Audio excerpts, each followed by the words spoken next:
الان میخوام بگیرم. پدر همین دیروز تصادف کردی ماشین رو چپ کردی، الان راست اوضاع رستوریسته. آخه قربون اون اوضاعه، ما همه نتیجه اوضاع رستوریست شماییم. الان قدیم نیست که دیگه قیمت دلار و سکه و ماشین و قطعی برق و گاز و آب چی؟ آبم قطع میشه. آب هستش. این نوه گلم داره کارهای مالی رو ردیف میکنه، کوین جور میکنه.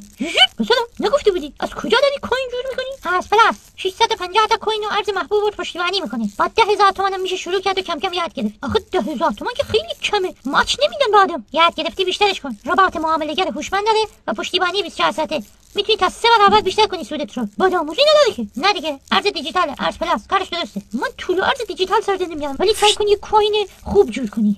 عجب هندونه گرفتم. بفرمایید، هندونه قاچ کردم. قاچ هندونه منو دستمالی نکنین. گفتم قاچ هندونه منو دستمالی نکنین. دستم قاچ خورد. دستت قاچ بخوره بهتر از اینکه قاچت دست بخوره. همه قاچا رو دستمالی کردن.